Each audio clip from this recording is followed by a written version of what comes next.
Welcome back to the channel. A lot to unpack this week, a lot to talk about, especially around the Canadian-US economy.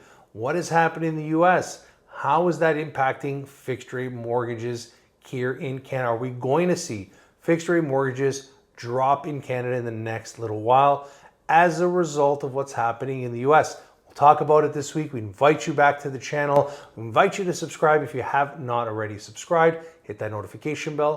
Don't forget to leave your thoughts, questions, and comments in the comment section below. And do us a favor, give us a thumbs up if you learned something in this video. So ultimately, what happened last week? We saw a few different things actually unfold for those following the stock market. Well, we definitely seen a major pullback or a correction in the stock market as things start to rebalance. A lot of rotations happening in the stock market, but that's not really the focus of this channel. But it does show how certain actions have equal or greater reactions, and a lot of that conversation could be coming or stemming from what happened in Japan with their conversation around their central bank policy rate decisions, and ultimately, are they pulling back on some of those decisions?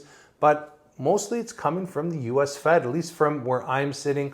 This conversation on the US holding rates steady for the month of July. The next time the US will be meeting will also be in September. So we're going to get two major announcements from both the US Fed and the central bank here in Canada in September around policy rate or Fed fund rate.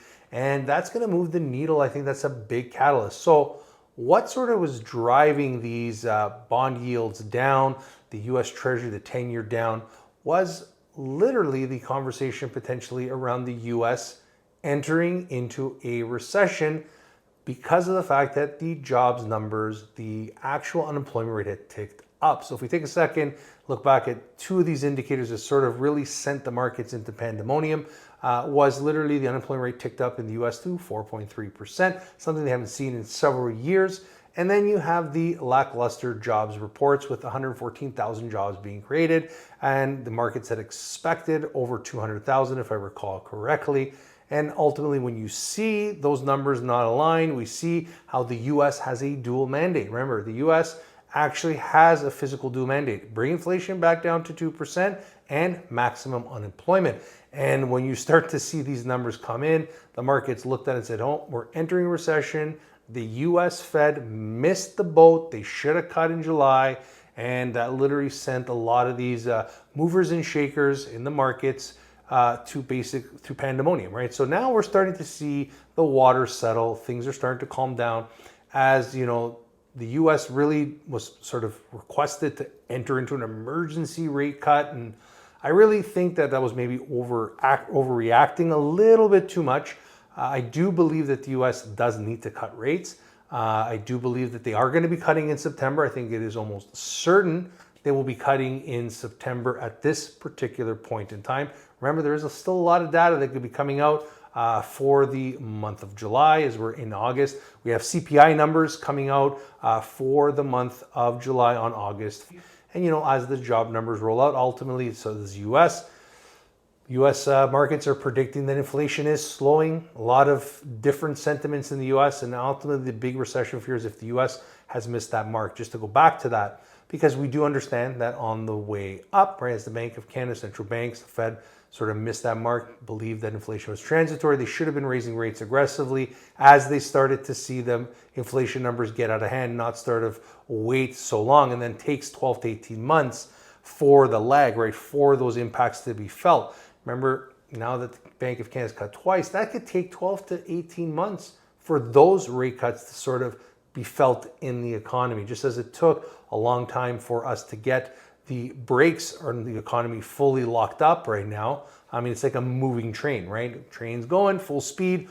All of a sudden, you hit the brakes. That train's not stopping on a dime. It's going to take some time for the momentum to get slowed down and then basically come to a grinding halt. And the question is, are we going to get that soft landing? Are we going to avoid that, you know, abrupt stop, or are we going to see things sort of come back online? And that's what I think the markets are looking at, saying, hey, if the US missed the mark to cut in July, they cut in September, is it going to be too late?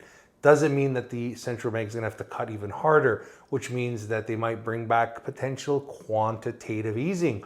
Are they going to have to turn on the money printers and basically have more fiscal spending. Is that going to divert the bond market, the treasuries, because that's what they're looking at. The bond markets are looking at the US consumer, the debt, the government debt, the entire debt load.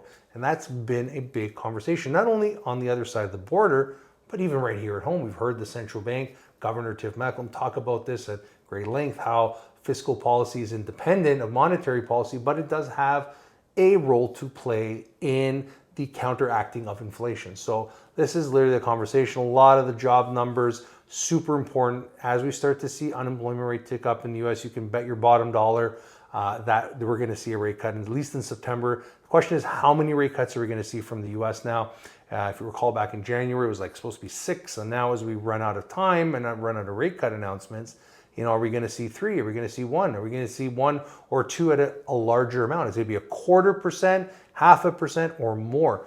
And here on this side of the board, I think we can pretty much bet, I think there's a lot of certainty around an additional 0.25% in September, providing we get the data that aligns with the expectations from the Bank of Canada, and inflation number coming down and potentially unemployment ticking up. You can pretty much look at the growth. Things are slowing down. We talked about it last week, and literally, from where we're sitting, we're talking to clients, we're talking to business owners, we're talking to clients that are approaching mortgage renewal, and a lot of them are facing hardships. A lot of them might be being downsized. Their companies downsizing, so they're packaging them off. A lot of construction workers are working less hours, right? They're not working 5 days a week. Maybe they're working 3 or 4 days a week.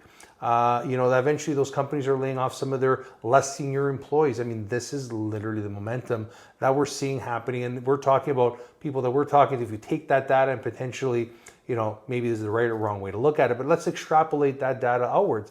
You're going to see some more pressures happening. We're definitely seeing the housing market take a significant hit for the month of July. Obviously, prices are pulling back. We're seeing some weakness as Canadians begin to really wait things out. We've learned a lot of lessons, from the past. A lot of Canadians who might be on the sidelines will slowly come back online once those rates get to a favorable position where they can maybe afford, right? Affordability is a huge problem. And that brings us to the rate conversation here in Canada. As the US goes through these recessionary headwinds, that's going to definitely potentially move treasury markets, the 10-year treasury. Very simply put, obviously there's a lot more nuance there, but let's say you look at the 10-year treasury, you look at the 5-year Bank of Canada bond, as that tickles below 3%, comes back up, a lot of the banks are going to be waiting for that particular bond to level off, right? To get some level of certainty in what direction it's going to be, because they don't want it to go back up and come back down, and the banks start have to move their posted rate, and there's this big up and down movement. Now that's literally what they're trying to avoid. Some banks have already moved their posted rates. Some banks have not. Some are waiting. Some banks have not come online yet in regards to being aggressive with their rates. And another thing that's very important is that we've talked about it before, but we still get this a lot, is when the Bank of Canada cuts, especially if they cut again in September, they cut twice. We get calls, hey, fixed rate mortgages, Bank of Canada cut, fixed rates come down. Not quite, right? Fixed rate mortgages do not move lock and step with the Bank of Canada policy rate decisions. There are knee-jerk reactions in the bond market based on Bank of Canada cuts, but those are quickly subdued by what's happening in the US. So think of the Bank of Canada when they cut their policy rates. Think about clients that have variable rate mortgages. If you have variable rate mortgage or a line of credit or anything that's based on the Bank of Canada policy rate, your lender's prime rate, that moves in conjunction generally with the policy rate, unless you have a static variable mortgage, one of these ones where the payments don't move.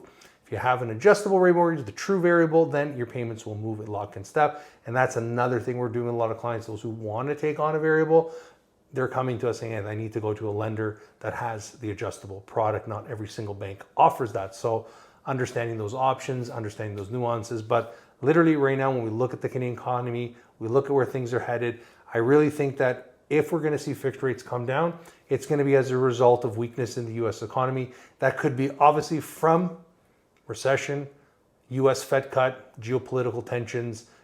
These things move, push and pull factors that come out of the US. I do believe that if we definitely see, depending on the candidate, depending on who is elected into power in the US, I do believe that has a big play on what's going to happen with treasuries, what's going to happen with bonds here in Canada, because we have to understand how bonds work. In general consensus, very simple. The higher the government spending, right, the more spending the government puts forward, the more debt the government takes on, the more bonds need to be issued, the more buyers we need of those bonds. And that becomes a big problem. Those prices continue to change. Literally a lot of conversations around that. So I do believe there's a lot of things that are happening right now. But if we continue to see the US cut, we see the Canadian central bank cut, we definitely are going to see some easing in those particular fixed rate mortgages, which is obviously a good sign for Canadians that are going to be approaching mortgage renewal in the next 6 to 12 months in 2025 and 2026. And as we approach those mortgage renewal cliffs, those payment shocks, we have to understand that as those Canadians allocate more of their disposable income to higher mortgage payments or higher rents, even though rents have pulled back a little bit, interest cost of living, those expenses have still remained relatively high. And it's simple mathematics, in my opinion. Ultimately, as the economy continues to weaken, inflation will pull back as a result of it because there's less Canadians in the economy willing to spend, less disposable income. We'll definitely see those inflation numbers come down gradually. It takes some time. Everything takes time. And we'll see exactly where things end up. We'll see on August 14th what happens with CPI, those data for job numbers.